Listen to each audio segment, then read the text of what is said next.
these polymers can be categorized into two kinds, that is thermoplastics and thermosets.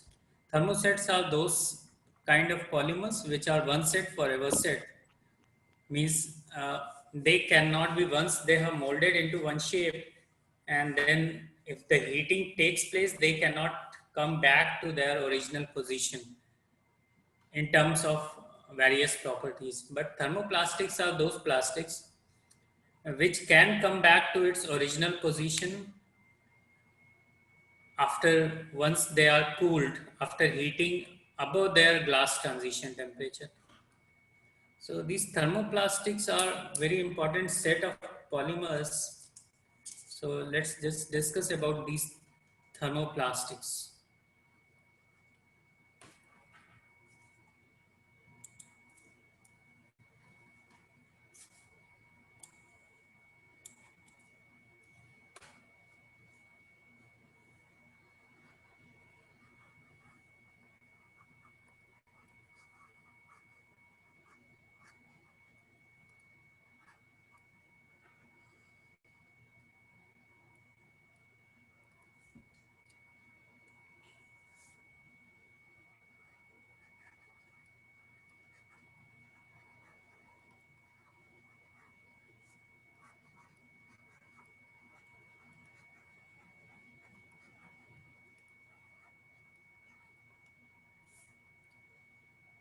So we know that the secondary bond in polymers are weak, while the primary bond is strong. The secondary bond is a bond between various molecules which actually together forms macromolecule, which are basic unit cell of most of the polymers. So these secondary bonds, or the bonds between these long chain molecules, they are much weaker than this covalent bond or the primary bond. And in thermoplastic, this is extremely weak. In most of the thermoplastics, the secondary bonds are weaker than primary bond.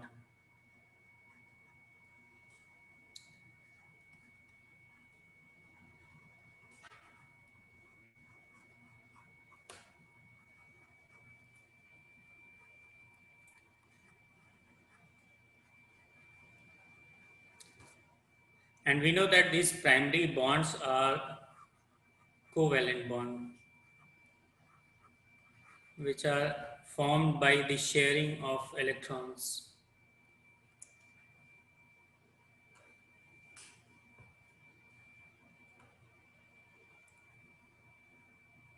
Now this secondary bond, the weakness of this secondary bond, it determines the strength of a polymer. So weaker is the secondary bond, weaker is your polymer. Or we can say that this secondary bond actually controls the strength of polymer.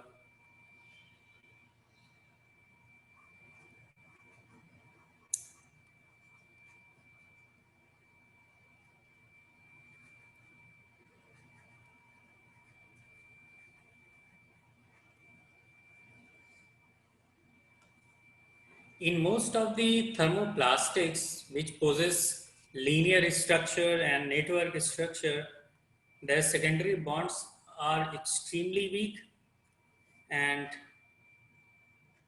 as the temperature is raised above the glass transition temperature, or sometimes in many cases above the melting point, then these polymers, after heating, they can be converted or they can be molded into desired shape easily.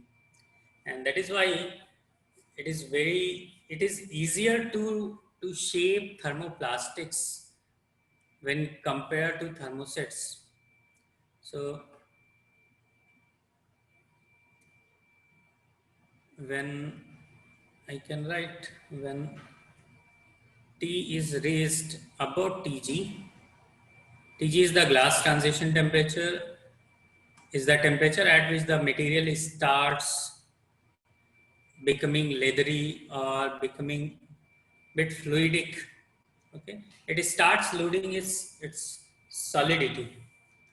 So when the temperature is raised beyond its Tg, it is easier to shape. Okay, thermoplastics are easier to shape.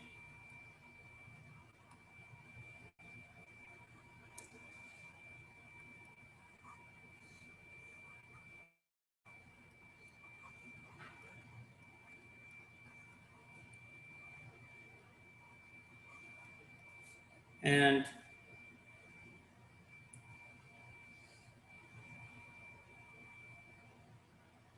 when we heat these thermoplastics and then we cool it, it returns to its original mechanical properties like hardness and strength. Or in other words, you can say that the effect of this process is reversible up to Tg. Uh, so whenever we heat a thermoplastic and then not beyond its glass transition temperature, much below than its glass transition temperature, and then we leave it to cool, then it will come back to its original position of hardness and strength. However, you must note that when we do it repeatedly, aging may occurs very quickly. But in most of the cases, these effects are reversible. Okay, so I can just write that heating and cooling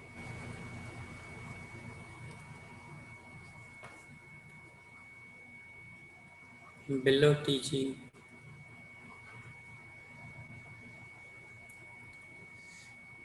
effects are reversible.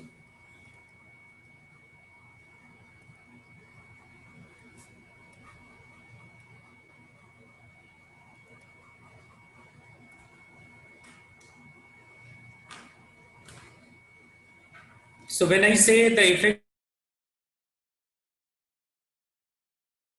are reversible, it simply means that polymers, they follow simple rules like stress is directly proportional to strain as like metals.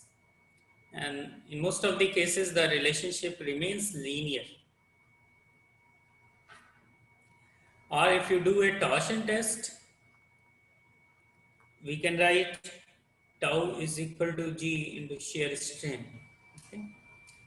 These relationships, the thermoplastics hold these relationships below Tg.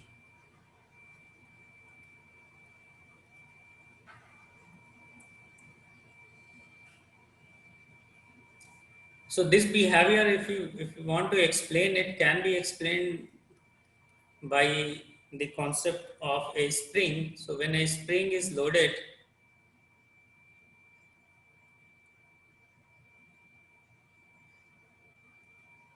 so a spring shows the behavior like this. So if we plot strain over time,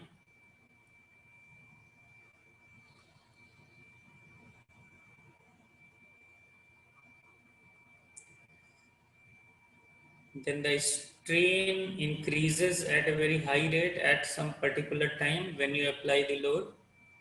And then after a certain time, at a temperature near to Tg, strain becomes almost constant.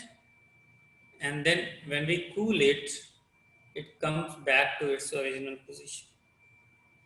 So this is fully reversible process below Tg.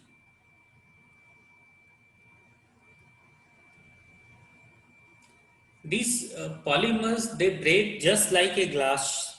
As a glass gets shattered, these polymers also shatter. It means that they do not exhibit a lot of strain, but better strain than glass, and they follow the brittle material just like brittle metals, but the relationship mostly remain linear when the temperature is much below the glass transition temperature.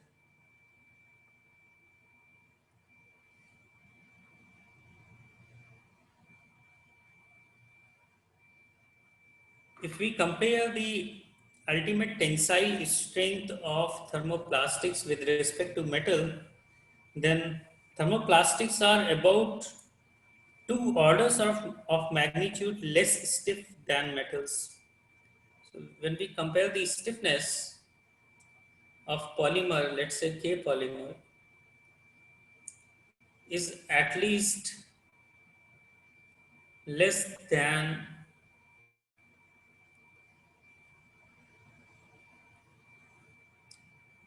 stiffness of metal. Okay, so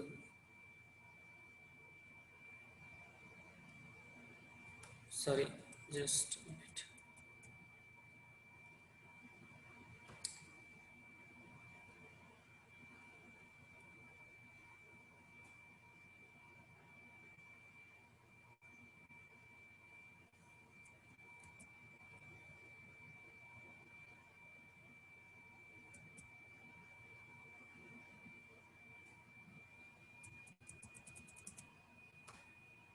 So we can say that the stiffness is 100 times, stiffness of polymer is 100 times less than the metal, and similarly UTS, the ultimate tensile strength, is almost 10 times less than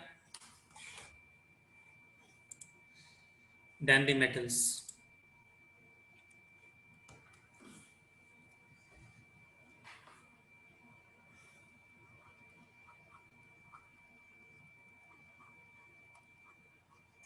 Let's talk about certain characteristics of these thermoplastics.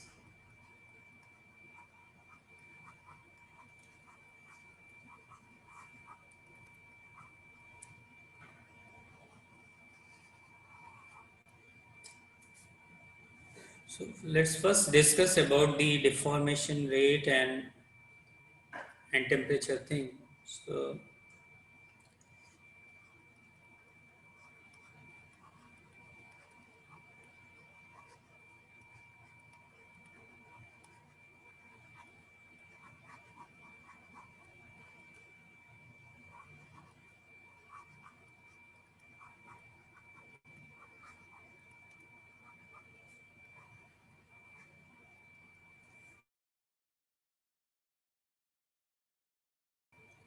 So mostly they are very similar to brittle metals, and when we increase the temperature, the strength and the modulus of elasticity decreases, just like metals. So when if I try to plot stress versus strain diagram for these polymers,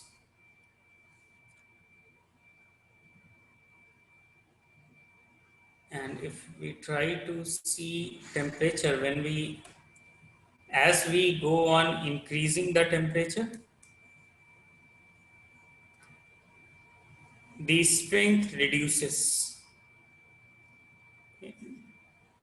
These are the plots at increasing temperature. Let's say this is at minus 25 degrees centigrade, this is 0 degree, and this is 25 degrees centigrade.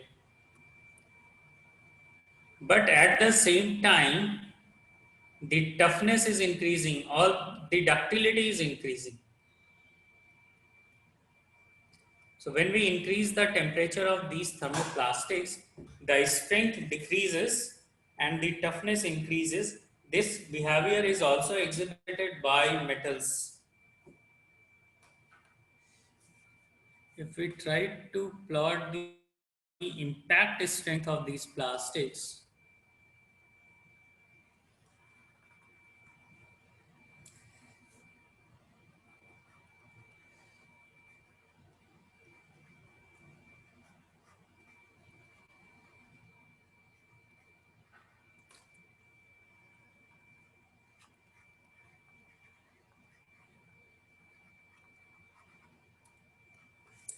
then as we increase the temperature, the impact strength increases. So impact strength in most of the cases, if we try to compare certain polymers,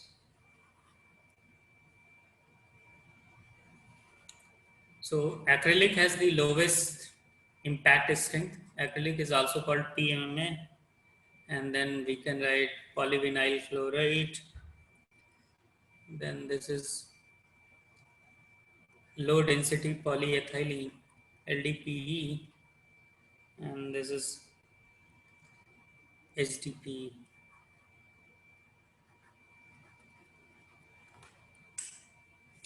So the impact strength is it's a function of temperature, and when we increase the temperature, the impact strength of most of the polymers they increase.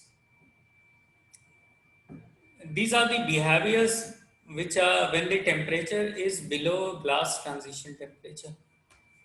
When the temperature is more than glass transition temperature, then the polymer behaves like a viscoelastic material.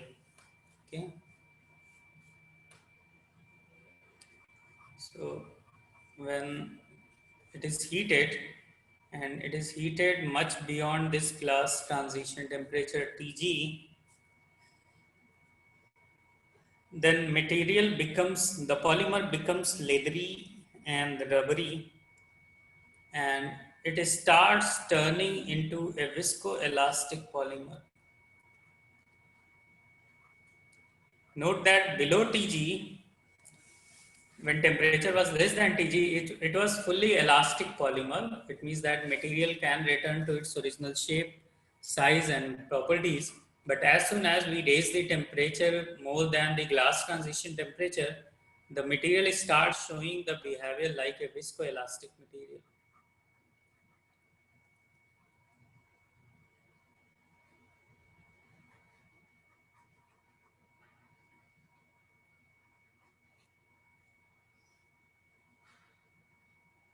The viscoelastic material's behavior can be described by this plot. So as we apply the force, the strain, quickly it strains, and then strain keeps on increasing with time. And when we allow it to cool down, a part of strain is recoverable, it is recovered, but not fully. So if I say after cooling down, it comes back from this position to this position, but it cannot come back to its original position.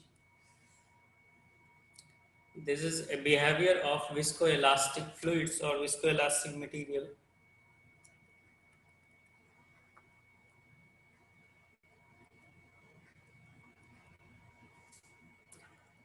And I can say that this part of the strain is recovered.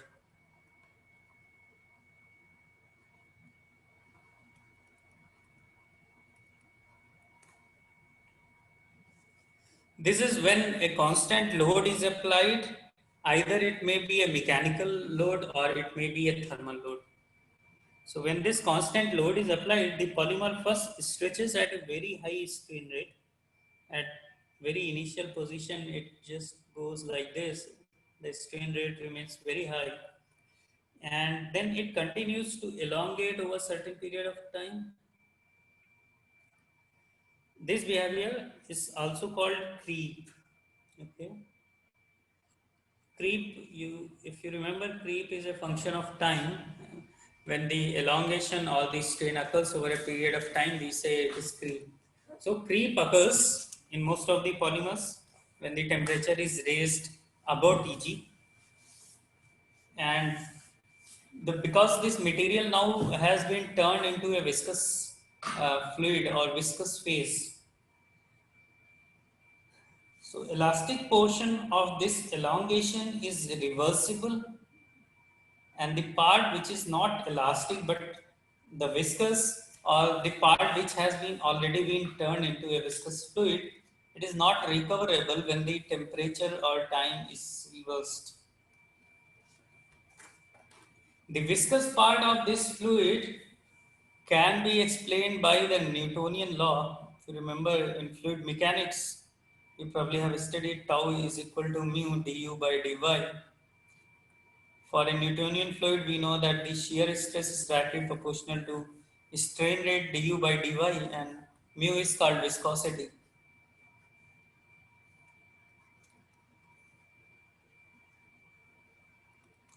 which is nothing but the resistance to flow. And du by dy, sometimes it is also written as gamma with a dot, which is nothing but a strain rate, the shear strain rate. And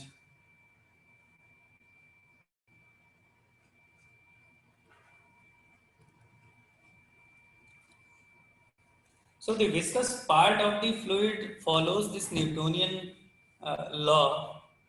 However, most of the materials, they do not follow this law exactly, because not all the polymers exhibit fully Newtonian behavior.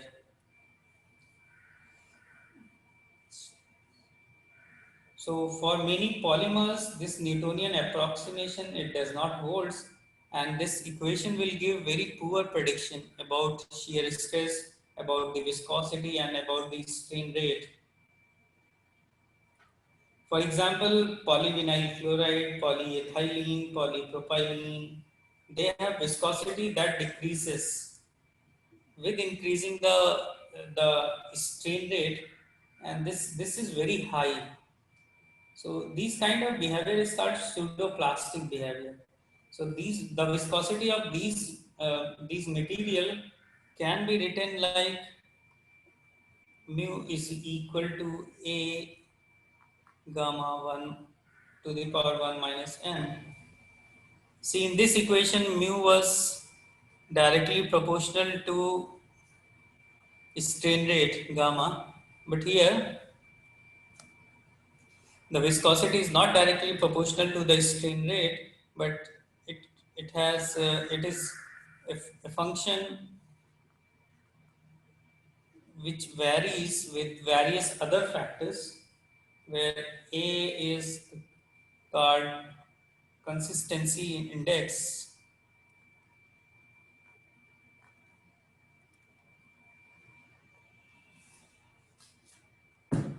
and N is a power law index.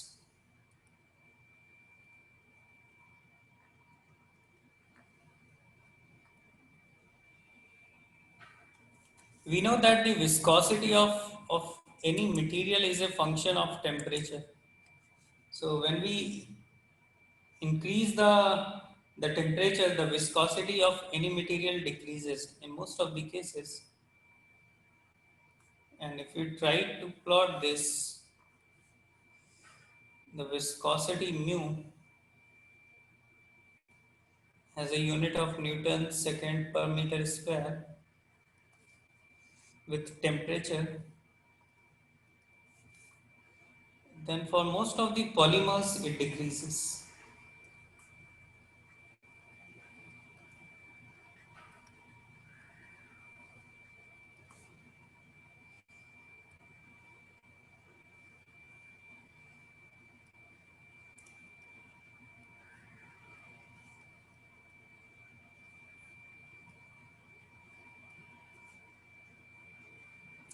Viscosity is also a function of strain rate. It means that the rate at which we are putting the stress or the strain. So here also the viscosity for most of the polymer decreases with the shear strain.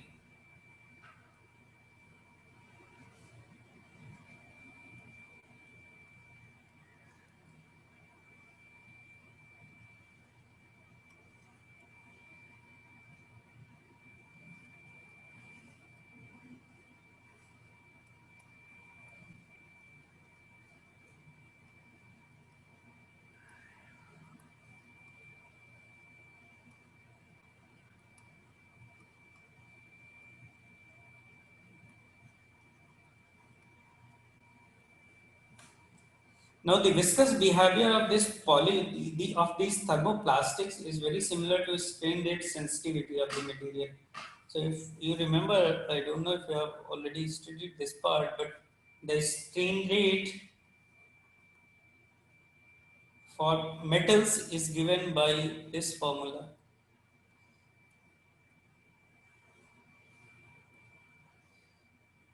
When it turns into a viscous fluid, the stress remains directly proportional to strain, which has some index m and another constant c. For Newtonian fluid, this m becomes 1, which are the viscous fluid, or we can say for Newtonian fluid,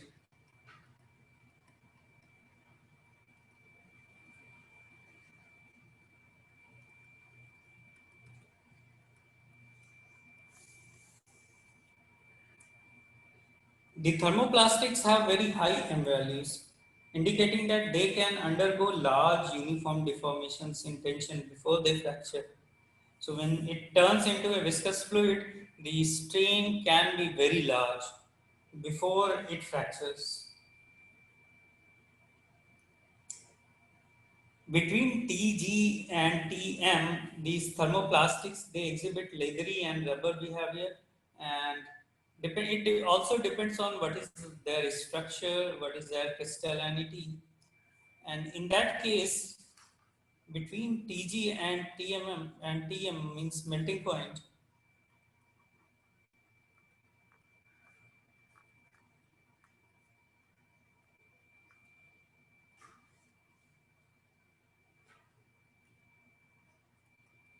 and their elastic modulus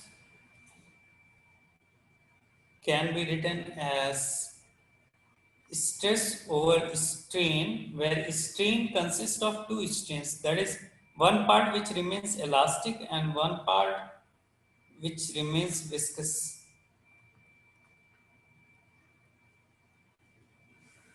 And this modulus E, this actually represents time dependent elastic modulus. And it is not a constant, but we have this elastic, this modulus is uh, it appears when the material is heated above Tg and well below Tm. And in that case, the material exhibits two kinds of strain, that is the elastic strain, which is recoverable, and then viscous strain, which is not recoverable. The viscosity mu of a polymer, it is the measure of resistance of their molecules in sliding along each other. And this value depends on temperature, pressure, polymer structure, molecular weight, etc. The effect of this of the temperature on the viscosity is generally given by equation mu is equal to mu naught e to the power capital E by kT,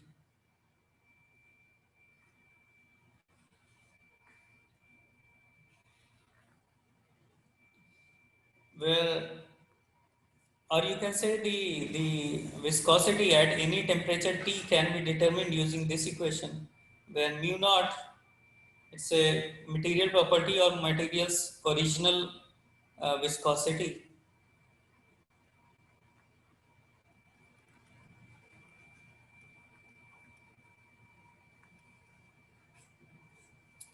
E is called activation energy.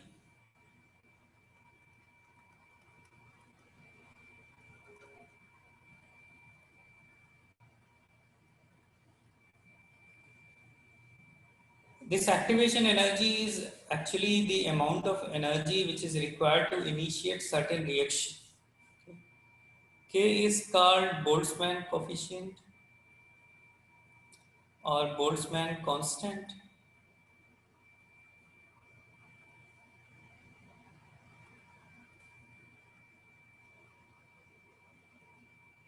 The value of Boltzmann constant is 13.8 into 10 to the power minus 24 joule per Kelvin. And T is temperature in Kelvin.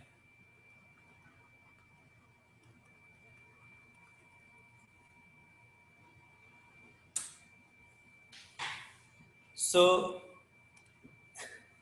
when we increase the temperature, the behavior of the polymer changes. When it is well below the glass transition temperature, it exhibits the elastic behavior. When temperature is further raised below the melting point but above the glass transition temperature, the material exhibits a viscoelastic behavior. If we just try to summarize some of these behaviors, so you can write that when the temperature is increased or raised, the viscosity decreases. Okay. It means that the material can flow along their molecules easily when the temperature is raised. When the molecular weight is raised,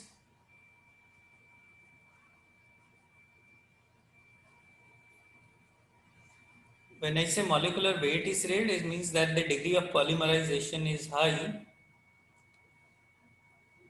Then it also results in increase of viscosity.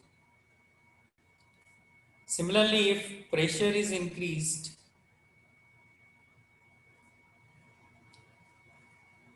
then also viscosity of any material increases.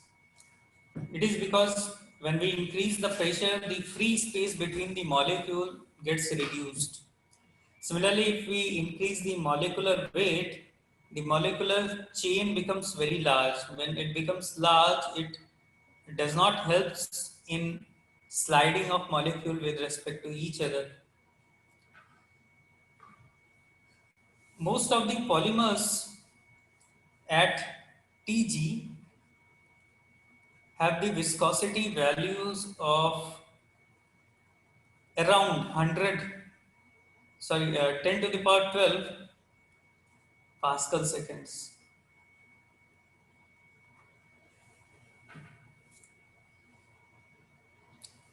And if we really want to determine for linear thermoplastics the value of mu, then it is related to temperature by the expression. It is an empirical relationship which has been derived on the basis of various experiments.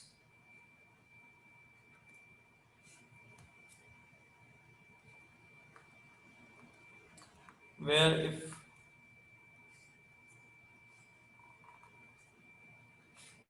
delta T is the temperature difference of actual temperature to glass transition temperature. So by using this equation, we can determine the viscosity at any temperature. So let's take an example here to utilize how to utilize this equation. So let's say we are processing or we are working on a plastic card polycarbonate. Okay. And let's say we are working at a high temperature which is around 453 Kelvin. Okay. And it is found that the PC means polycarbonates viscosity is at this particular temperature is 2.2 times higher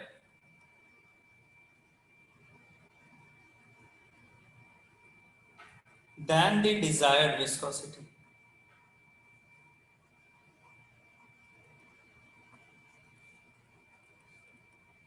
It means that in certain manufacturing aspects or molding aspects, we require polycarbonate to have a suitable viscosity. At this case, since we are working at high temperature of 453 Kelvin, the desired viscosity is high and it is approximately 2.2 times greater than the desired one. So we need to determine that at how much uh, temperature the polycarbonate should be processed so that its viscosity uh, remains as the desired viscosity. Okay. So what we need to determine that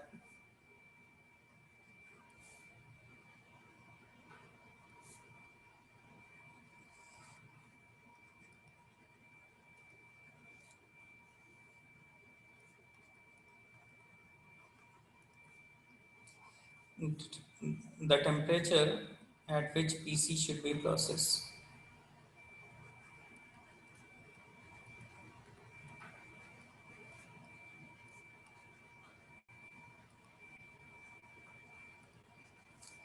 And let's say it is given as the glass transition temperature of PC is 423 Kelvin. So for solving this problem, we know that log mu is equal to 12 minus 17.5, and delta t is C 453 minus 423. So delta t will become 30 here, divided by 52 plus delta t is again 30. So it is 5.6 Pascal second.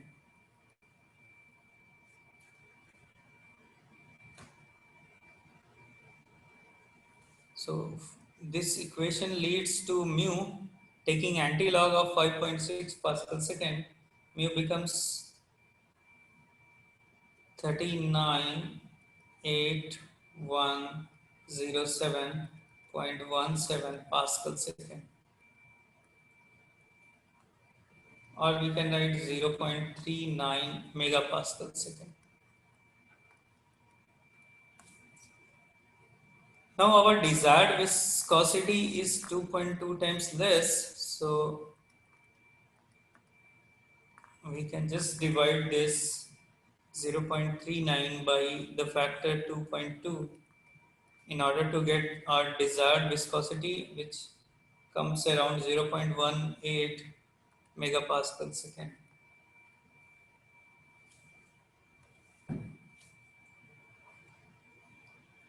So now we need this much viscosity, so we need to determine at how much temperature this should be processed. So I can just write log of 0.18 into 10 to the power 6 Pascal second is equal to 12 minus 17.5 delta T divided by 52 plus delta T. And when we further solve it, we can get the value of delta T equals to 32.6, which actually means that the temperature should be around 423 plus 32.6, 455.6 Kelvin. Now here note that the PC should be processed at 455 degrees centigrade. Currently we are processing at 453 Kelvin. Sorry, here also 455 Kelvin. We are currently processing it at 453 Kelvin, just, and there is the temperature difference of just 2.6 Kelvin, and the temperature of the temperature difference of 2.6 Kelvin can actually bring the viscosity difference of more than 2.2 times. So temperature is very sensitive issue when we process certain polymers. So if any polymer is required to be molded at 50 degrees centigrade, it means that it should be molded at 50 degrees centigrade and not 51, because the difference of 1 degree centigrade can bring huge change, humongous change in the processing uh, or resulting materials characteristics.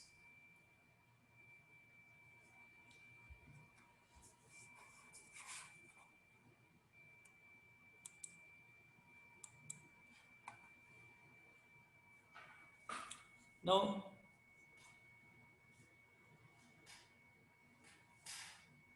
a certain during when we strain it during the viscoelastic behavior, a certain part of this deformation comes under the category of creep. So creep and stress relaxation, they occur during the process of cooling. So because of their viscoelastic behavior, the thermoplastics, they are very much susceptible to creep. It means that they deform with respect to time. So this creep behavior can be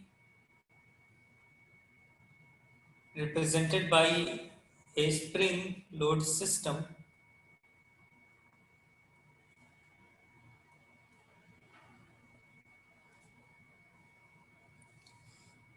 where the spring is attached to a damper. Okay? When the spring remains attached to a damper or in a damping fluid, the behavior of polymers, they do not go back to their original shape, but some of the deformation remains there.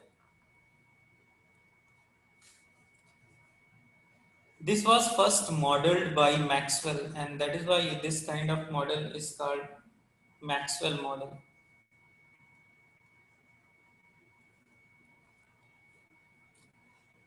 And as per the Maxwell model,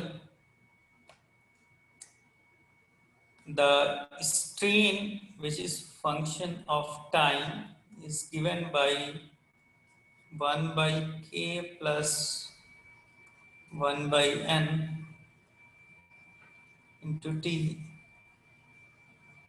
into f, where k is stiffness, spring stiffness,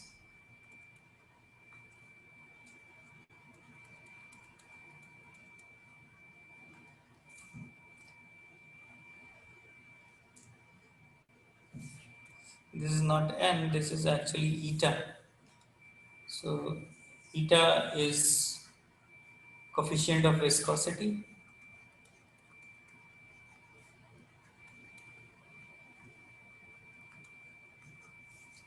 f is applied force,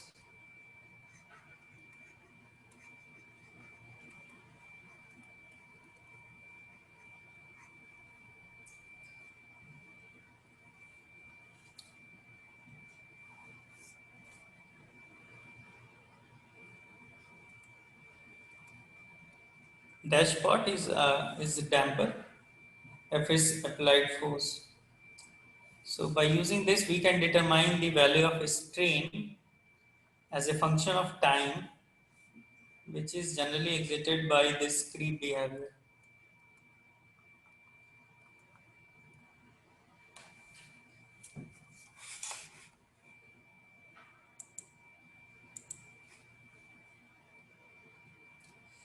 So after this cooling process starts, after this kind of stress material is allowed to cool, the stress relaxation polymer occurs over this certain period of time. And stress relaxation is nothing but it's a gradual reduction of stress under some applied strain. So for a Maxwell model, the in that creep zone, the stress relaxation is can be written using the equation K delta L by A into e to the power minus K by eta t. Or in simple terms, this can also be written as K delta L by A into e to the power minus t by gamma, where delta L is elongation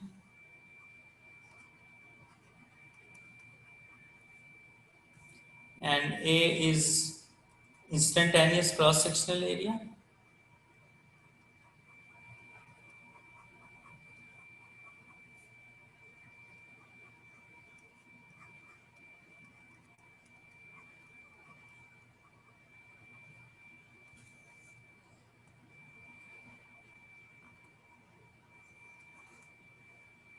is eta by k,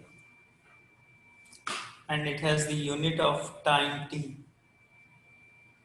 Okay. This uh, this term represents uh, the decay of stress.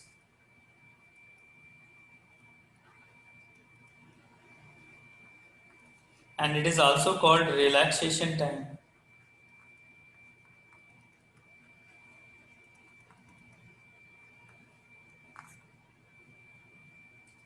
Because both the stiffness and viscosity of polymer, it depends on temperature to varying degrees. The relaxation time also depends on the temperature. This discussion is about stress relaxation. And why stress relaxation becomes important while processing of these polymers.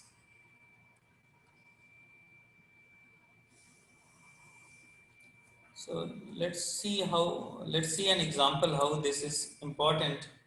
Let's say there is a long piece of thermoplastic which is stretched between uh, two rigid supports. Okay. Let's say there is a plastic and this is stretched. It means that one force is here, another is here, and it is being stretched between these two rigid supports when the stress is 6 megapascal.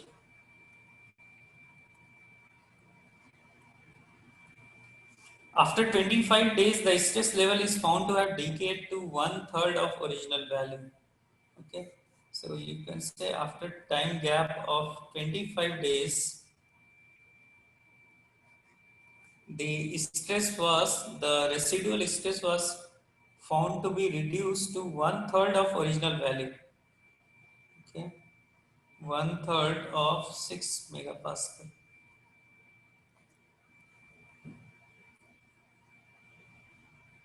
Then the question is, how long will it take for stress level to reach one tenth of original value? See, this is the value of stress, residual stress, which remains inside the material when the material is stressed between the temperature range of Tg and Tm. So this residual stress is relaxed over a period of time, or it goes back over a period of time. So this residual stress must be reduced for each application depending upon the requirement, but they must be reduced. So let's say that it has been found that after 25 days, the stress has been relaxed to one third of original value. Then we need to determine that how much time it will take to go to become one tenth of original value. So utilizing this previous equation, we can write 6 is actually equal to k delta L by A into e to the power minus t by delta. So when t is equal to 0, it gives k delta L by A value to be 6. Okay. When after 25 days, what happens? The stress is now 6 into 1 by 3, one third हो गया, is k delta L by A is a constant whose value is 6 into e to the power minus 25 by gamma. So this will give the value of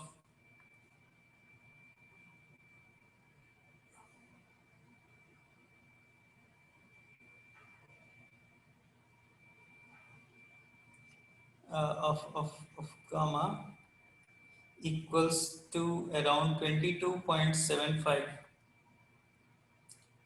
So if I want it to become one tenth, it means that 6 into 1 by 10, then the equation can be written as 6 into 1 by 10 is 6 e to the power minus t by gamma.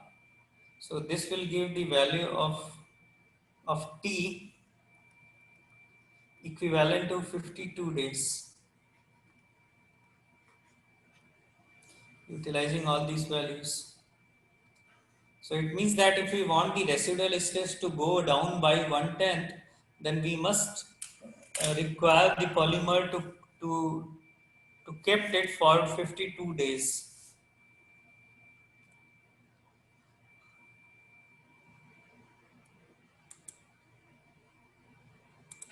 So that's all for today.